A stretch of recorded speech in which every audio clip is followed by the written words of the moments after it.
¿cómo están?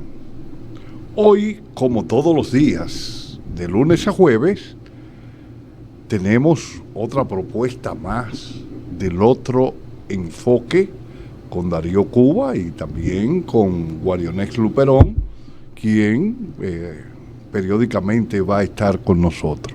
Ahora en nuestro nuevo horario a las 9 de la noche. Solamente las 9 de la noche usted coloca en cualquier dispositivo electrónico cananga.tv y usted va a recibir nuestras señales. Usted va a tener nuestra propuesta. Si no nos puedes ver a las 9 de la noche, usted se registra en el otro enfoque con Darío Cuba en YouTube y le da a la campanita y siempre usted va a tener la propuesta nuestra. Cada propuesta nuestra que salga, usted la va a tener. Y lo único que le pedimos es que usted comparta esa propuesta con su red de relacionados. Y además que comente. Y si le gusta, pues le da me gusta. Y esto va a permitir que nosotros podamos llegar a más personas. El jueves pasado entrevistamos a Esteban Silva, dirigente político chileno, cientista del área social, una persona acuciosa, buen comunicador. Con él hablábamos de las posibilidades de Boric, Gabriel Boric, de ganar las elecciones y cuál debía ser la suerte del candidato de la derecha. Y agregábamos en esa entrevista de que si ganaba Boric, pues íbamos a analizar las elecciones y todo lo que iba a hacer con el gobierno de Boric en Chile en el día de hoy. En el día de hoy vamos a tener a Esteban con nosotros y vamos a tener a nuestro gran amigo y comunicador Héctor Díaz de Morena de México, quien desde México se va a conectar con nosotros. Entonces vamos a estar conectados México, República Dominicana y Chile analizando las elecciones de Chile. Queremos decirle que el 11 de septiembre de 1973, una noche oscura y larga se aposentó en La Moneda, en Chile. Mataron al presidente Allende para eliminar todos los avances sociales que la Unidad Popular había logrado. Pero hoy las grandes alamedas se han abierto y van a subir las escalinatas del Palacio Presidencial chileno en una noche, en un día de luz radiante que se llegará en marzo del 2022 para dejar toda la oscuridad que ese modelo neoliberal representó para Chile. Un nuevo modelo más inclusivo, un nuevo modelo que toma a las personas como centro de todo, llega a Chile para ir desmontando todo ese modelo neoliberal, como hemos dicho, que se instaló después del golpe de Estado de Salvador Allende en Chile. Con la caída del muro de Berlín y la caída de la Unión Soviética, de la Unión de Repúblicas Socialistas, en el año, a principios de los 90, finales de los 80, todo indicaba que el fin de la historia había llegado, como lo decía Fukuyama. Pero después de largas luchas sociales y políticas en el continente americano, triunfa en Venezuela en diciembre de 1998 el comandante Hugo Chávez Frías. A partir del triunfo del comandante Hugo Chávez Frías se fueron abriendo nuevos caminos y eso trajo como consecuencia el triunfo en Uruguay del Frente Amplio, el triunfo en Brasil de Lula, el triunfo en Paraguay de Lugo, el triunfo de Manuel Zelaya en Honduras, el triunfo del Frente Farabundo Martí para la Liberación Nacional en El Salvador, el triunfo del Frente Sandinista para la Liberación Nacional, y en fin, sobre América irradiaba una nueva luz y irradiaba nueva propuesta. Esto hizo que los norteamericanos diseñaran todo un plan estratégico para desmontar estos gobiernos del socialismo del siglo XXI, como se decía, primero a través de golpe de Estado violento, como trataron de hacer con Hugo Chávez Frías en abril del 2002, el golpe de Estado que se le fue a dar a Hugo Chávez, que fue abortado y con el apoyo popular y de las Fuerzas Armadas los restituyeron en el poder. Después vino el golpe de Estado al presidente Zelaya y también el golpe de Estado constitucional, y digo constitucional porque fue a través del Congreso, a Lugo.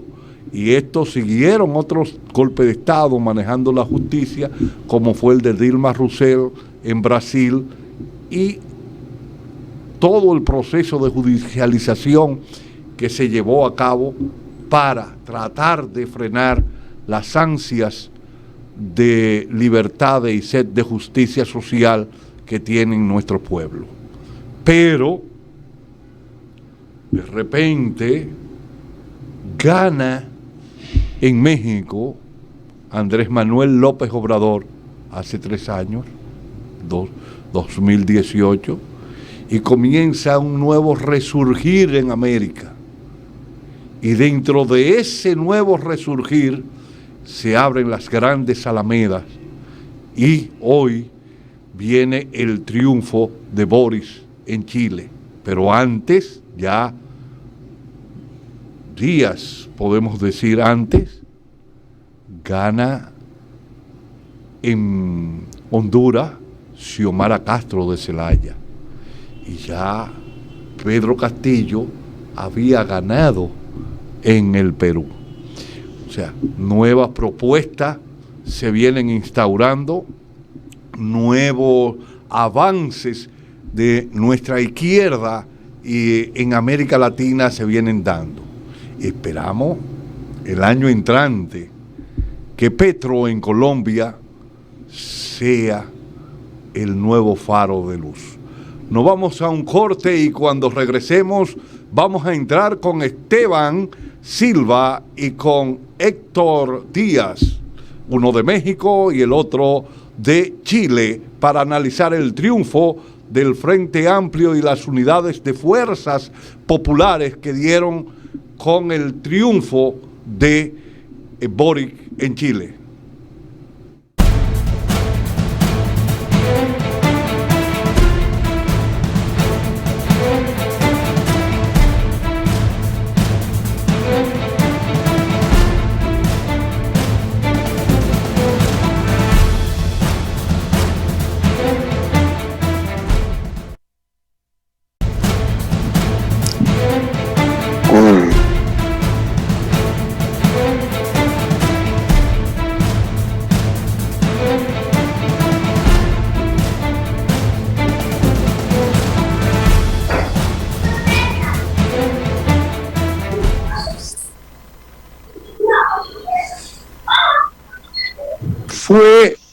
11 de septiembre del año 1973, cuando generales rastreros y asesinos bombardearon La Moneda, tumbaron la señal de Radio Magallanes para tratar de ahogar la voz de el presidente Salvador Allende, pero no lo lograron. Subieron las escalinatas de La Moneda esos generales rastreros y asesinos, pero no lograron acallar las ansias de libertad, democracia y justicia social del pueblo chileno. En el día de ayer volvieron a abrirse las grandes alamedas por donde el pueblo de Chile va a subir las escalinatas de La Moneda para hacer las transformaciones sociales que requiere el pueblo chileno. Con el triunfo de Boric en Chile, se sigue profundizando la lucha de los pueblos de América Latina por gobiernos más inclusivos y más justos. Una nueva primavera se aposenta en todo el continente latinoamericano. Con Boric vamos a hacer las transformaciones que Chile necesita, pero también servirá para seguir impulsando los nuevos retos que tenemos en los pueblos de América de hacer transformaciones. El año entrante hay elecciones en Colombia y ese reto le toca a Petro. Vamos a impulsar toda esta nueva primavera. Y con Esteban Silva y con Héctor Díaz vamos a analizar lo que ha sido este proceso electoral. Buenas, hermanos, ¿cómo están ustedes? Tito, muy bien, ¿cómo estás? Muy buenas tardes. Saludos a tu audiencia. Buena, ¿qué tal? ¿Cómo Héctor, un abrazo, y buena también, Esteban. Bueno, quiero preguntarle a Esteban, sé que ha estado con muchas complicaciones favorables desde ayer a hoy, porque me imagino la celebración ha sido larga. ¿Qué significa este triunfo para Chile y para el mundo? Y me gustaría ver qué es la visión que tiene el compañero Héctor Díaz desde México. Bueno, en primer lugar, creo que fue lo que ha ocurrido ayer, un triunfo muy contundente del pueblo chileno, en primer lugar, para alejar el peligro y derrotar el peligro del avance de la extrema derecha en Chile, del fascismo. Creo que esto es lo más relevante y lo más sustantivo. En definitiva, el avance que había tenido el candidato de la extrema derecha, que fue derrotado ayer por Gabriel Boric, ¿no? Es un avance que estaba vinculado a una contraofensiva de las élites y los grupos de poder en Chile y el gobierno de Piñera, sumándolo también, ¿no?, en contra del proceso constituyente que había sido abierto gracias a la multitudinaria movilización y multifacética del pueblo chileno y de sus distintas organizaciones y generaciones, ¿no?, en conjunto, de lo que se conoció como estallido social de octubre del 2019 en adelante, que permitió que se instalara en Chile una reforma, obligó a la élite de la clase política a darle una salida a esa presión del pueblo chileno, ¿no?, reformando la Constitución con un plebiscito constituyente y luego con la elección e instalación de una convención constitucional que es la que está funcionando. Creo que eso es el primer elemento importante. En el programa anterior contigo y con Héctor también lo analizamos, que fue muy contundentemente derrotado ayer, y ayer fue el pueblo chileno, mira, como dijo Cristina Fernández de Kirchner, ayer la vicepresidenta argentina, tan sabiamente en su saludo al presidente electo Gabriel Boric, ¿no?, que leí, Cristina pone algo que yo comparto plenamente y que explica muy bien lo que aquí ocurrió en Chile. Ella decía, los pueblos para volver siempre vuelven, siempre encuentran la manera de volver, ¿no?, a pesar, a protagonizar, y encuentran la manera en que pueden volver a irrumpir. Y eso fue lo que ocurrió ayer, porque Gabriel Boric triunfó como presidente, hoy día presidente electo de la República, ¿no? Triunfó con una votación muy significativa, ¿no? El 55, casi como 56%, contra 44% del candidato de la extrema derecha y de la derecha, de toda la derecha y de todos los poderes fácticos chilenos, ¿no? Y triunfó y obtuvo más de 1.200.000 y tantos votos de chilenas y chilenos que no fueron a votar en la primera vuelta, que no se sintieron convocados en la primera vuelta, tampoco por Gabriel Boric, ni por ninguno de los candidatos de la oposición o de la derecha, pero sobre todo los de la oposición, en la primera vuelta electoral hace un mes atrás. ¿Y qué significa eso?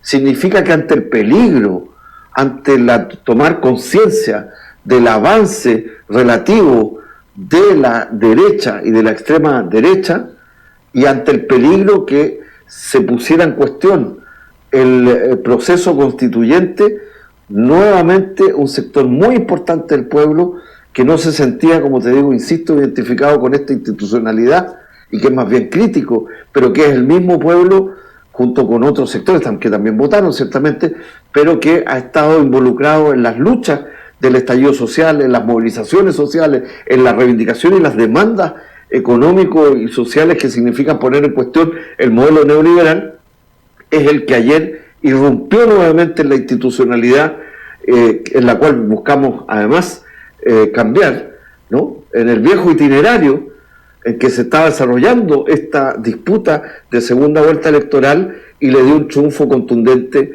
a Gabriel Boric y permitió que fuera electo presidente de la República. Y es una señal clarita, te quiero decir, porque fíjate que los días previos lo analizamos, recordemos en tu emisión pasada, pero los días previos, durante la primera y la segunda vuelta, que fue un mes, ¿no?, hay mucho opinólogo, gente que hace todo tipo de análisis, marqueteros de elecciones, de eso estamos llenos, ¿no?, nacionales e internacionales, que opinaban que el gran problema, la gran disputa, la gran desafío, tanto de Gabriel Boric, de la coalición Apruebo Dignidad, ¿no?, que agrupa al Frente Amplio y al Chile Digno, con el Partido Comunista y otras fuerzas de izquierda, que la gran desafío de esta coalición con Gabriel Boric y del candidato de la derecha y la extrema derecha, José Antonio Kast, derrotado, era disputar los votos del centro y la llamada moderación, y por lo tanto ir moderando todos los aspectos y los compromisos, en el caso de Gabriel Boric, ¿no?, que significa un programa de transformación antineoliberal. Y esto es clásico en la segunda vuelta, que es la presión de las élites del sistema en el sentido hegemónico, los medios de comunicación concentrados, los grandes grupos empresariales, los partidos políticos del orden, la opinión de las instituciones más bien conservadoras, que quieren que se adaptan a la idea que todo cambie para que nada cambie, y que intentan por lo mismo presionar para que las fuerzas del cambio terminen moderándose a grados que terminen desfiguradas de sí mismas respecto de sus compromisos con el pueblo. Y quiero dejarlo hasta ahí porque creo que esto es un tema muy relevante para leer, porque aquí es el pueblo y una parte muy importante del pueblo que no optó por Gabriel Boric en la primera vuelta, el que fue decididamente a votar y el que ayer salió a las calles a celebrar con las mismas consignas, con los mismos ímpetus y fuerza y anhelos que se echó a las calles por la revuelta popular de octubre del 2019, el que le dio el triunfo. Entonces la señal es muy potente para Gabriel Boric también y para la coalición Aprodignidad. Y es que este pueblo quiere cambios más de fondo. No es la moderación o el olvido de los compromisos transformadores el que le acaba de dar la victoria a Gabriel Boric Font como presidente electo de Chile. Creo que esto es lo más relevante de lo que ha pasado en Chile. En ese sentido, creo que las grandes alamedas que ya habían sido abiertas por fuera del Estado en contra de un gobierno derechista como el de Piñera, ayer el pueblo volvió a mantenerlas abiertas y de paso dándole una responsabilidad a Gabriel Boric de ser coherente con este anhelo y con esta demanda del pueblo chileno. Yo así leo lo que ha ocurrido en Chile, del cual estoy además muy contento porque creo que hubo un segundo despertar y en ese sentido, insisto, que me pareció muy coherente la reflexión de Cristina Fernández de Kirchner, cuando dice: los pueblos siempre encuentran el camino para volver. Ayer ocurrió así en Chile. Sí, me gustaría ver la impresión que tiene Héctor Díaz desde México cuando nueva vez el pueblo unido ha demostrado que jamás será vencido. Pues mira, Tito, en primer lugar siento alegría porque la última vez que hablamos hace un par de días, pero la semana pasada, estábamos preguntando si Chile se iba a sumar a ese coro progresista en América Latina. Y cada vez son más los países, si uno ve el mapa, ya no más como extrema derecha o derecha extrema, pues bueno, se considera que está Brasil, se considera que está Colombia, incluso hay algunos que ponen ahí el acento en Costa Rica, y luego ya lo demás ya no es extrema derecha, por decirlo así. Bueno, Paraguay también lo consideraría así. Entonces, primero es gusto, pero me gustaría comentar algo y tiene mucho también que ver con Esteban. Nos tenía preocupados el resultado. Mira, cuando se hizo ese despertar del pueblo chileno en el 2019, fue algo que dejó atónito a todo el mundo, porque digamos que el mundo creía en el sistema que nos había vendido el neoliberalismo chileno, que era el mejor sistema. En América Latina era el ejemplo a seguir. En México, cuando teníamos avances, los tecnócratas de aquí y neoliberales siempre decían, sí, pero está mejor el modelo chileno que tú. Entonces siempre pugnaban porque se creciera el modelo chileno.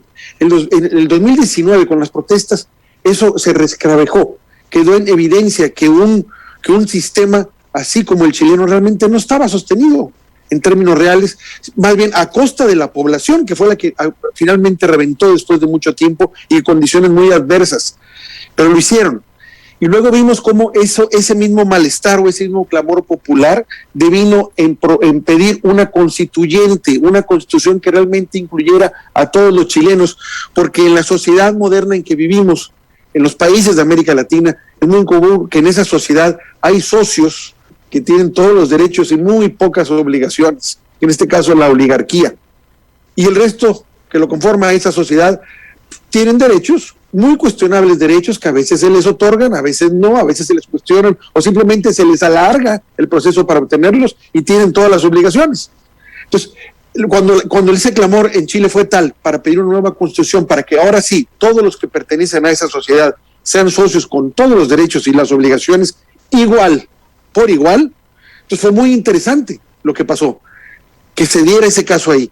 Pero después vimos que pasó también algo que nos llamó la atención, que cuando estaban los candidatos de izquierda, que en este caso de Daniel Jadue, que era el candidato natural, porque era el que más preferencia tenía en términos de electoralmente hablando, compite en una interna precisamente con el presidente electo ahora, que en ese entonces tenía un 3 o un 5%, si no me equivoco, de preferencia, y gana Gabriel Boric.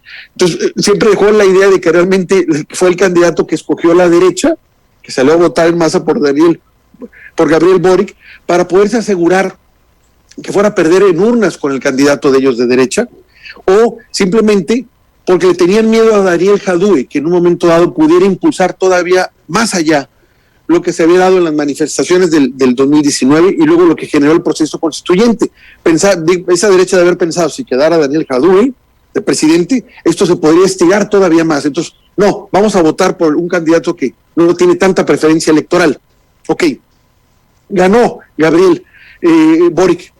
Los factores pueden ser varios para eso, pero no ganó Jadue, que realmente tenía mucho, en términos de encuestas, era el candidato favorito para ganar de calle. Bueno, ese fue el primer desconcierto que tuvimos, que ganara Boric. Después, ya cuando se hizo ya la elección, la primera vuelta, se entiende que hubo varios candidatos de izquierda que de alguna manera hicieron que se diluyera el voto, pero tampoco nadie esperaba que realmente ganara, en este caso, el candidato de la derecha, precisamente por ese malestar que había antes. No nos pensábamos eso. Dijimos, oye, ¿cómo fue que ganó el de la derecha si la gente protestó? Ya hubo manifestaciones, fueron reprimidos violentamente y luego generaron, gracias a esto, una posibilidad de crear una nueva constitución y gana el candidato de la derecha, precisamente el más retrógrada de todos. ¿Cómo es posible eso? Ok, y quedó claro que en esa forma de que la gente escogió sus candidatos, pues sí, el segundo lugar fue para Gabriel Boric, pero no de manera contundente para haberle ganado al de la derecha. Cuando por fin se hace la segunda vuelta, gana Boric, pues que eso es excelente, pero queda claro, en mi opinión, que no era que votó la gente de izquierda, incluso que no le gustaba a él como candidato, simplemente como una especie de un juego defensivo para poder garantizar ese proceso que pueda devenir en una nueva constitución. Si uno recuerda también el programa de Daniel Boric, sonaba muy conservador, sonaba desde afuera como era lo mismo que lo de siempre, esa izquierda que siempre ha tenido Chile tipo Bachelet, que no hace ningún cambio real, son cambios cosméticos. Esa izquierda que a veces aquí también en México tenemos gente así, que le gusta a la derecha, porque realmente no cambia nada. Entonces, aparentemente la gente se dio cuenta en esta segunda vuelta que el riesgo de que ganara la derecha era que se iba a quedar atrás, que se iba a disolver esa protesta del 2019 y que devino en ese cambio constitucional, a que se pueda hacer este cambio constitucional y que puede quedar trunco y que puede ser amenazado este proceso. Entonces, de seguro salieron a votar gente que no quería al actual presidente electo porque entendieron lo que estaba en juego. Entonces, esto fue para mí también una forma de defender lo logrado en estos dos procesos, el social y el constituyente. Ahora bien, me queda claro que si esta constitución realmente incluye a todo Chile y realmente empieza por otorgar derechos que actualmente no prevalecen en esta constitución y que son realmente como consumo o bienes mercantiles, sino como derechos, como el derecho al trabajo, derecho a la educación, derecho a la salud, por poner estos ejemplos, eso permitiría de alguna forma dar un esquema más grande al presidente electo para que realmente pueda salirse de un programa que para muchos sigue siendo todavía algo conservador, muy un poco, como se dice, hacia el centro, porque entonces tendría una cancha ya más grande por la que jugar. Ya no habría pretextos legales, constitucionales, para poder abrir el campo de acción. Ahora bien, puse mucha atención al discurso que dio el presidente electo, Gabriel Boric, ayer, y creo que hay la posibilidad de que sea así. Me llamó la atención que fuera incluyente, incluso con los que él dijo, con los que más diferencias tuve, como el candidato de la ultraderecha, y que incluyera a todos. Dice, vamos a sacar las mejores ideas, vamos a incluir a los que están, a las minorías, a las mujeres. Vamos, me gustó que hiciera eso, porque da la posibilidad de que también si existe y puede cuajar ese marco legal en una nueva constitución, él va a venir ampliando, precisamente porque va a tener un respaldo de ley, la plataforma original que vendió, con un esquema, como dijo también Esteban, un esquema que es el anterior, porque no hay nuevo, todavía no se genera esa nueva constitución. Digamos que él jugó con esas reglas. Bueno, yo esperaría que ahora que esa constituyente logre una verdadera constitución a la altura y el anhelo del pueblo chileno, entonces el presidente electo puede ampliar incluso y hacer más ambicioso el programa que presentó a votación y que le dio el triunfo, que pueda ser más amplio, que pueda estirarse mucho más, para que realmente pueda crearse una sociedad sin neoliberalismo en Chile, en este caso, porque realmente, como lo hemos visto en América Latina toda, siempre favorece al 1%, si se quiere al 20%, y el resto, el 80%, solo trabaja para ese 1 o ese 20% en la desigualdad. Entonces yo espero que sí, qué bueno que ganó Gabriel Boric, es un enorme triunfo para América Latina completa, para todos en América Latina, no nomás para Chile. Pero quisiera que este triunfo no haya sido nada más para defender un proceso como el constituyente o ese malestar social, para poderlo defender, que hubiera querido significativamente, con enormes posibilidades de ser anulado si hubiera ganado el candidato de la ultraderecha. Quisiera que realmente esto fuera un avance, no un simple manejar las cosas de manera cosmética y quedar bien con todo el mundo. Para lograr grandes cambios se tiene que ser radical. Y en el caso de Chile se tiene que hacer radical en la obtención de derechos sociales que han quedado postergados por décadas.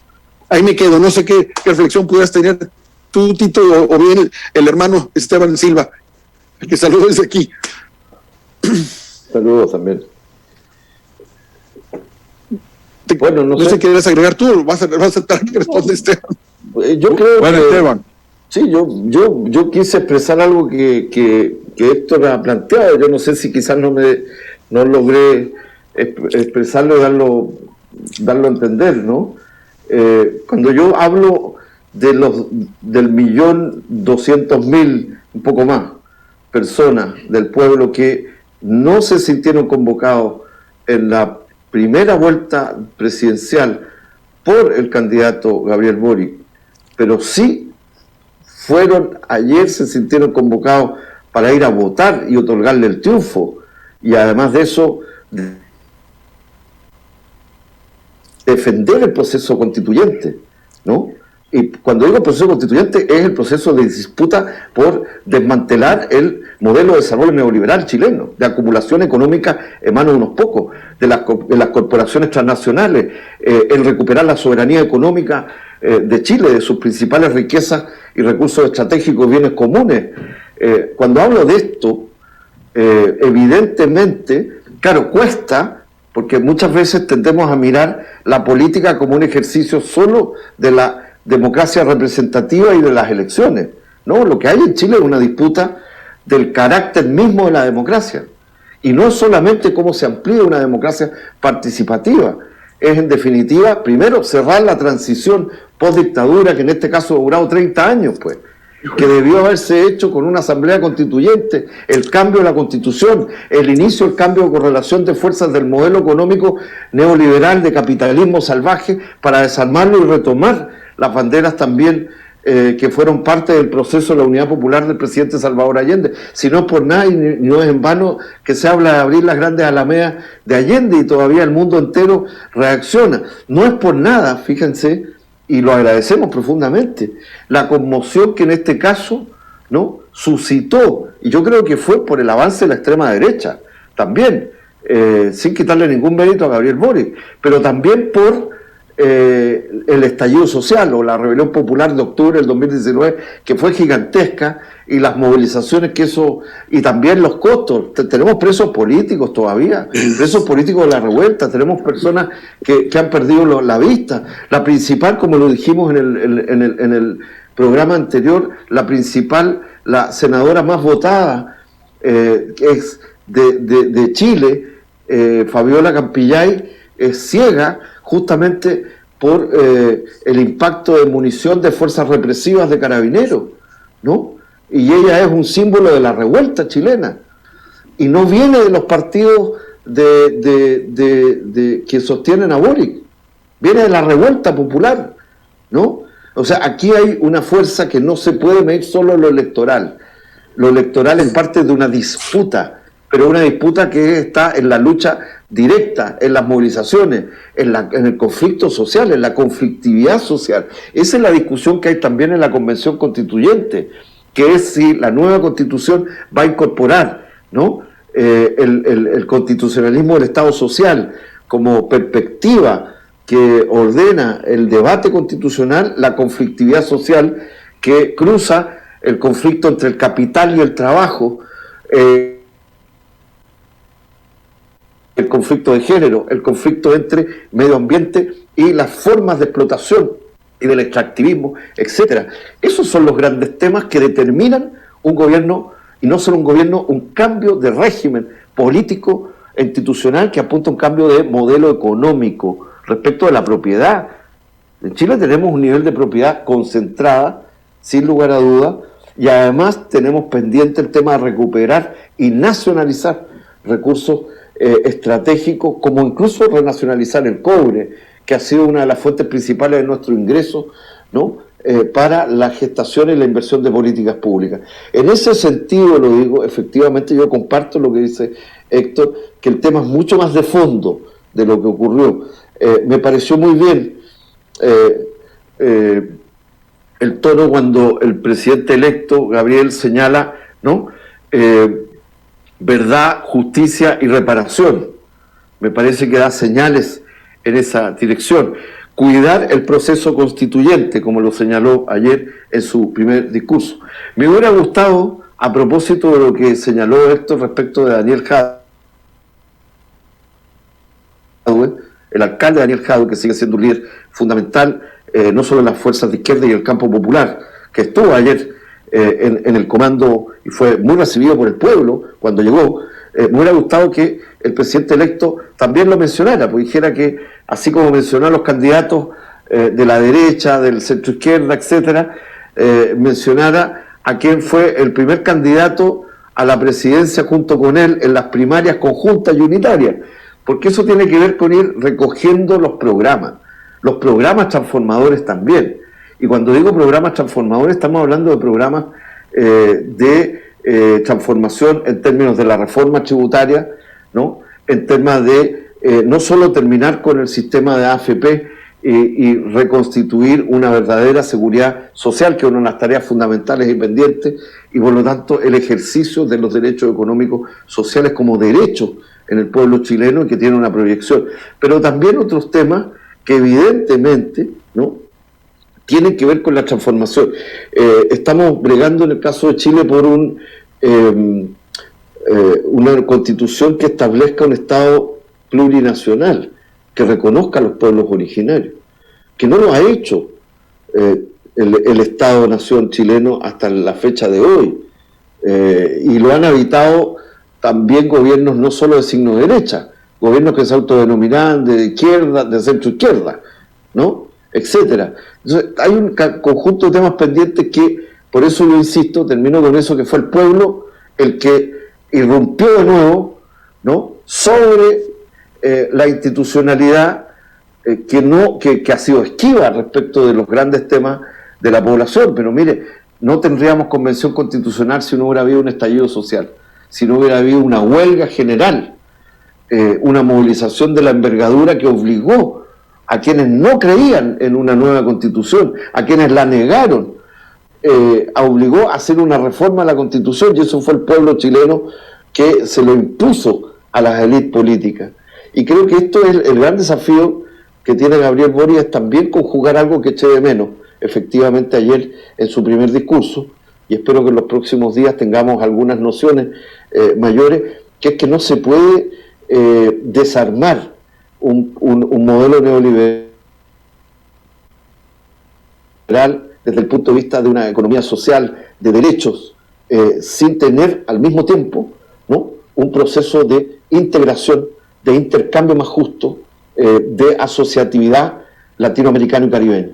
Cuando uno habla, no es posible un avance en estos procesos sin una vinculación sobre la integración y la unidad nuestroamericana, latinoamericana y caribeño, por un tema de cómo hacer frente, ¿no?, a los grandes instituciones, particularmente corporaciones transnacionales, ¿no?, en términos de reglas del juego, del intercambio global en el capitalismo del centro respecto de la periferia, ¿no? No es posible respecto de los grandes acuerdos, y que hay que construir una nueva correlación de fuerza multilateral, no solo en el ámbito de reformular o reformar Naciones Unidas, ¿no?, sino que fortalecer los procesos de autonomía, de intercambio e integración, como son la CELAC. Yo eché de menos alguna mención en su discurso en esta perspectiva, que espero que en los próximos días tengamos más claridad respecto de la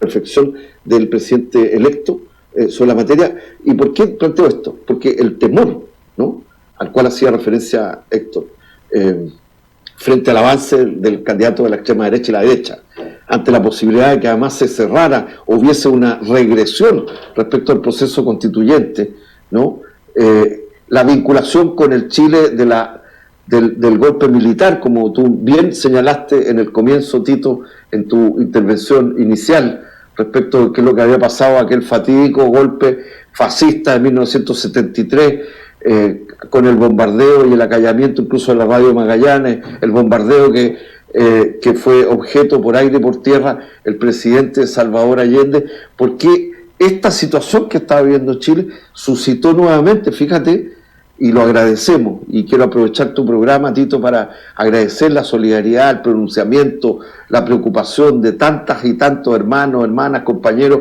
de América Latina y el Caribe, del mundo entero. Si no, no es posible pensar que, mira, se pronunciaron intelectuales del mundo entero, desde Slavoj Žižek, intelectuales hindúes, africanos, pasando por Atilio Borón, por nombrar algunos, ¿no?, por Harvey, etcétera, ¿no?, pasando por artistas de la envergadura. Bueno, León Gieco, que fue uno de los cantos principales, fíjate, de la campaña, es un canto de León Gieco, hermano argentino, del jingle, el canto de la campaña de Gabriel Boric, hasta Joan Manuel Serrat, pasando por artistas de la talla del norteamericano afrodescendiente Danny Glover, por mencionar algunos, y sin tampoco mencionar la cantidad de fuerzas políticas del Foro Sao Paulo, que quiero mencionar en particular, ¿no?, que van desde el partido Morena, del Partido del Trabajo de México, el Partido de los Trabajadores de Brasil, en el caso de República Dominicana, Alianza Democrática, ¿no?, los compañeros y amigos de fuerzas centroamericanas, incluyendo incluso, bueno, expresidentes como Lula, muy importante, Rafael Correa, dirigentes del Frente Amplio de Uruguay, de Argentina, del Frente de Todo, en fin, no quisiera que no se me fuera ninguna y ninguno, pero fue de tal envergadura la solidaridad que recibimos. En Colombia, nuestra amiga Piedad Córdoba, compañeras y compañeros del Pacto Histórico, que espero efectivamente de manera decisiva logren arrebatarle a la derecha cavernícola de Uribe y del actual presidente que tanto daño le ha hecho a Colombia el gobierno, iniciar un proceso de cambios históricos también importante en la misma sintonía de estos pueblos, ¿no? Pero si no, no sería explicable la reacción mundial y latinoamericana, que incluye, ¿no?, la solidaridad de fuerzas políticas de izquierda, amigas nuestras, que incluso el propio actual presidente electo, Gabriel Boric, ha tenido opiniones, en mi opinión, por desconocimiento, críticas a ellos, como por ejemplo los pronunciamientos de solidaridad con el pueblo chileno, e incluso respecto a apoyar a la opción de Gabriel Boric, de dirigentes como mi amigo Carlos Fonseca, del Frente Sandinista de Liberación Nacional, de compañeras y compañeros del Partido Socialista Unido de Venezuela, y por cierto también de nuestros amigos, compañeras y compañeros y hermanos de la Revolución Cubana, del Partido Comunista de Cuba y de las fuerzas revolucionarias en general. Entonces, en ese sentido quería señalar que sí, esto generó un grado de solidaridad, todos estos factores que queremos además agradecer, porque tiene que ver con que el camino de lo que pasa en Chile no está ajeno a las luchas de Latinoamérica y el Caribe, a las luchas democratizadoras, transformadoras, antineoliberales, populares, y por lo tanto Chile con esta transformación no puede estar ajeno, sino que tiene que también entender que este proceso de transformaciones está de la mano con el proceso de integración latinoamericano y caribeño. Creo que esto también es un tema al cual estamos al debe para los próximos periodos y tenemos que profundizar e ir más allá. Gracias, Esteban. Gracias, Héctor Díaz. Para nosotros en República Dominicana ha sido un placer inmenso tenerlo a ustedes y poder tener una visión más profunda de lo que ha pasado en Chile. Entendemos que todo esto debe seguir profundizándose, no solo en Chile, sino en toda América Latina, porque en la medida que profundizamos los cambios sociales, en esa misma medida se le hace más difícil al imperialismo el tratar de frenar esos cambios. Todo lo que inicia termina, y en el día de hoy hemos llegado ya al final de este programa, El Otro Enfoque con Darío Cuba, donde participamos Tito Olivo y Guarionex Luperón. Muchas gracias y hasta la próxima. Hasta la próxima, Tito. Hasta la próxima, Esteban. Hasta la próxima, Tito. Hasta la próxima, Héctor. Muchas gracias a todas y a todos. Un abrazo desde Chile, con un nuevo presidente, el más joven de la historia republicana de Chile, que va a asumir el próximo 11 de marzo. Muchísimas gracias. Les adelantaron la Navidad, que fue lo bueno. Así es. Podríamos decirlo que sí. Así es. Estamos en contacto. Abrazo. Gracias. Abrazo.